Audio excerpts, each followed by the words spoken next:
दुश्मन का दोस्त दुश्मन होता है। और इस बीच एक और बड़ी खबर देखिए, ईरान के राष्ट्रपति पेजेश्कियान का बड़ा बयान आ गया है। क्या कुछ कहा है जरा वो जानिए।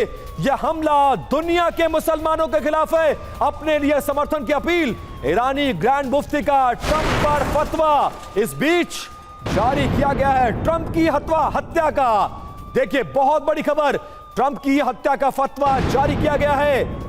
और ईरान के राष्ट्रपति पेजेश्कियान का यह बहुत बड़ा बयान है। यह हमला सिर्फ ईरान पर नहीं बल्कि दुनिया के मुसलमानों के खिलाफ है। और इस बीच ईरानी ग्रैंड मुफ्ती ने ट्रंप को लेकर फतवा जारी किया है और यह कहा है कि ट्रंप की हत्या की जाए।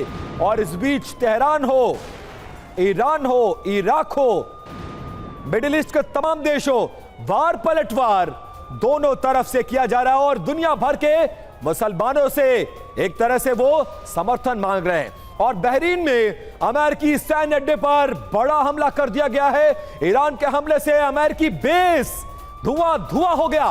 तस्वीरें देखिए जरा, अमेरिकी सैन्य अड्डे पर यह हमले का बिल्कुल लेटेस्ट वीडियो आपके सामने देखिए।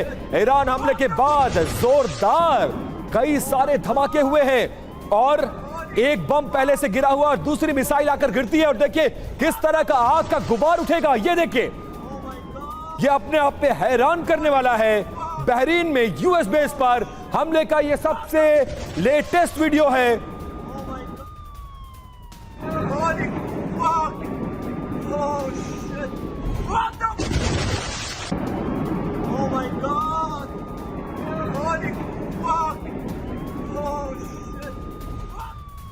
तो अगली बड़ी खबर दुबई से, जहां पर दुबई के एयरपोर्ट पर भी ईरान ने हमला कर दिया है। मिडिल ईस्ट का सबसे सेफेस्ट सिटी, सेफेस्ट कंट्री पर भी हमला।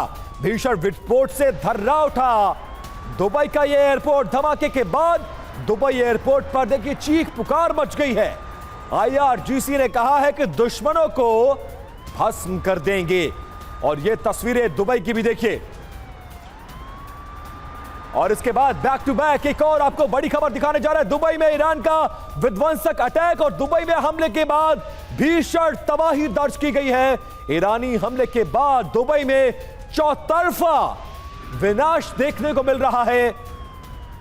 और इस बीच दुबई एडमिनिस्ट्रेशन की तरफ से कहा गया है कि तमाम लोग अपने घरों में रहे, बाहर ना निकले।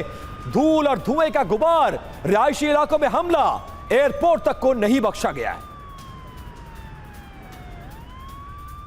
और खामने की मौत हो गई है। आगे क्या होगा यह पूरी दुनिया जानना चाहती है। अमेरिका का नेक्स्ट प्लान क्या है, इजराइल क्या करने वाला है? क्या अमेरिका इजराइल के साथ लंबी जंग लड़ेगा जैसा कि यूक्रेन में हो रहा है? क्या ऐसा कुछ होने जा रहा है? क्या ईरान मध्य पूर्व में अपने प्रॉक्सी को एक्टिव कर देगा? तीसरा सवाल ये, क्या ईरान वर्सेस अमेरिका, इजराइल की दुश्मनी में पूरा मध्य पूर्व जल जाएगा जिस तरह के हमले किए जा रहे हैं? चौथा सवाल ये कि ईरान के मित्र देश रूस और चीन इस तरह के हमले, इस तरह के नरसंहार के बाद क्या फैसला लेंगे? अब बड़ी बातें क्या है ये जान लीजिए। ईरान के राष्ट्रपति ने कहा है कि यूएस को इसकी कीमत चुकानी होगी। हम शांत नहीं होंगे, हम रिएक्ट करेंगे। IRGC की चेतावनी है कि खलीफा की मौत का बदला लिया जाएगा। हम शांत नहीं बैठेंगे। जबकि ट्रंप ने यह कह दिया है घुटने टेक दो, सरेंडर कर दो, शरण में आ जाओ, तो शायद ईरान की सेना और जो बचे खुचे नेता है वो बच जाएंगे, वरना यह विनाश जारी रहेगा। और इस बीच एक और बड़ी खबर, तेहरान में हमले का एक और वीडियो सामने आया है।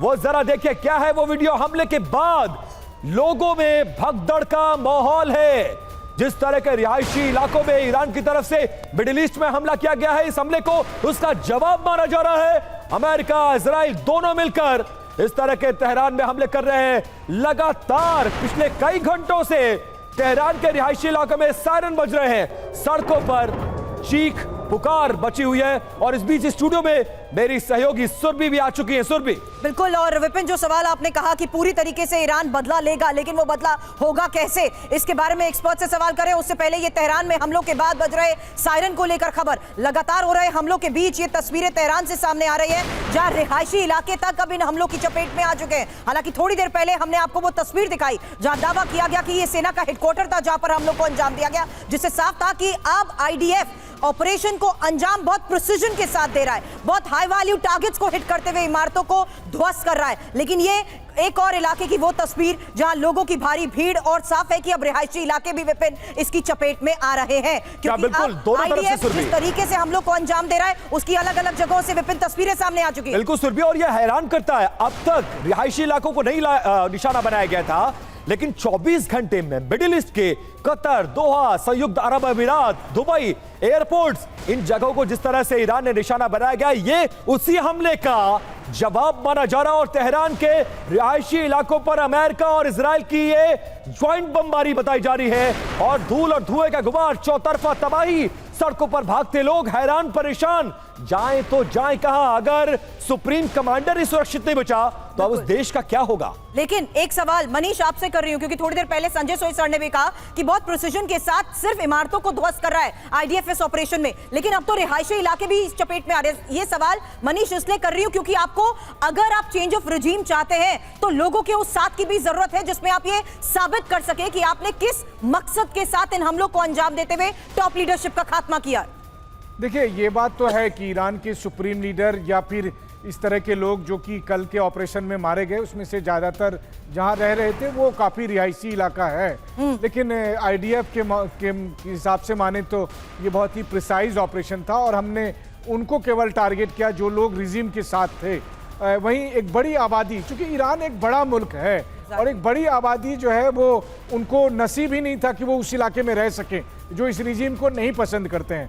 इसीलिए आप देखिए कि ऐसा नहीं है कि अफगानिस्तान की तरह अमेरिका जो है सो हर जगह बमबारी कर रहा है, वो सेलेक्टिव जगह पर बमबारी कर रहा है। या तो वहाँ रिजीम के लोग हैं या रिजीम के समर्थन वाले लोग हैं, लेकिन जो अमेरिका और इजराइल के तथाकथित समर्थन वाले लोग हैं वो उन इलाकों में नहीं है, और इसीलिए टारगेट का असर उन पर नहीं हो रहा है। और आप देखिए कि टारगेट किए जाने के बाद चाहे ट्रंप हो, नेतन्याहू हो, लगातार वो उन लोगों से अपील कर रहे हैं कि देखो हमने तो बड़ा काम कर दिया, आपके ईरान के सुप्रीम लीडर को मार दिया है, बड़े पॉलिटिकल लीडरशिप को खत्म हो गए, अब एक बार और धक्का लगाओ, एक धक्का और रिजीम चेंज। कम से कम वो ऐसी उम्मीद कर रहे हैं